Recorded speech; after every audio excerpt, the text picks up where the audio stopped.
अस्सलाम वालेकुम। बिस्मिल्लाहिर्रहमानिर्रहीम।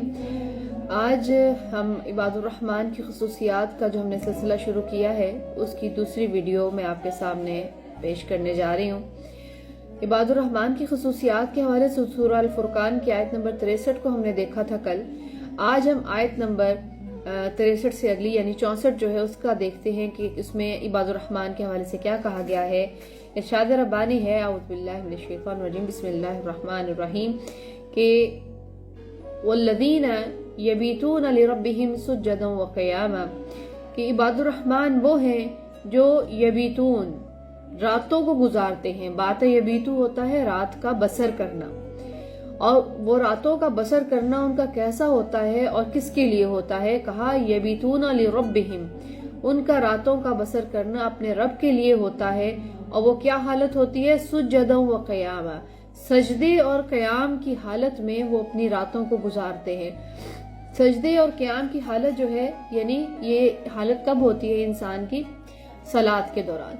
तो सलात यानी वो अपनी नमाजों को रात में नवाफिल के जरिए अदा करते हैं। दिन में तो उनकी जो रूटीन है उसमें सलात का वो एहतमाम करते ही हैं, लेकिन रात में भी वो उसको गाफिलाना रात नहीं होती, बल्कि अपने रब की इताअत में उनकी वो रात बसर होती है। फरमाया सुज्जदन व क़यामा, सजदे और क़याम की हालत में।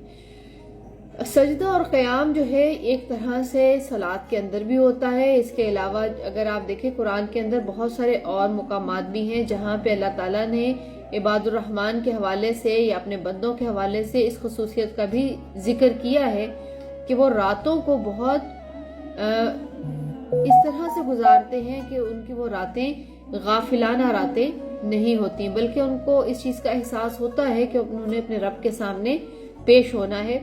और इसी जीवन में अगर हम देखें तो रसूल पाक सल्लल्लाहु अलैहि वसल्लम रातों को सो कर नहीं गुजारते थे, बल्कि रातों की एक तकसीम की हुई थी कि रात का इतना हिस्सा जो है वो गौर व फिक्र तदब्बर में गुजारेंगे, और इतना हिस्सा जो है वो सो कर गुजारेंगे, और इतना हिस्सा जो है वो नवाफिल वगैरह की अदायगी में गुजारेंगे। और आप इतनी ज्यादा इबादत किया करते थे कि आपकी जो पाँव हैं वो सूज जाया करते थे। जबकि आपको माँ आयशा रज़ियल्लाहु अन्हा कहती भी थी कि रसूलुल्लाह सल्लल्लाहु अलैहि वसल्लम आप इतनी ज्यादा इबादत करते हैं जबकि आपके तो सब गुनाह माफ कर दिए गए हैं, लेकिन आप सल्लम फरमाते थे कि ए आयशा, क्या मैं अल्लाह का फरमाबरदार बंदा ना बनूं। तो यानी आप सल्लम की जो उसवा हसना है उससे भी हमें यही पता चलता है कि अपने रातों को अपने रब के लिए अताअत खुदाबंदी के अंदर जो है वो गुजारने वाला होना चाहिए।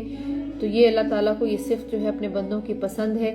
तो अल्लाह ताला हम सबको तौफीक दे कि हम अपनी रातों को गाफिलाना रातों से निकाल कर ऐसी रातें बनाएं कि जिसमें हम अपने रब की अताअत की तरफ चलने वाले हों। व आखिर दावाना अनिल हम्दुलिल्लाहि रब्बिल आलमीन। अस्सलामु अलैकुम व रहमतुल्लाह।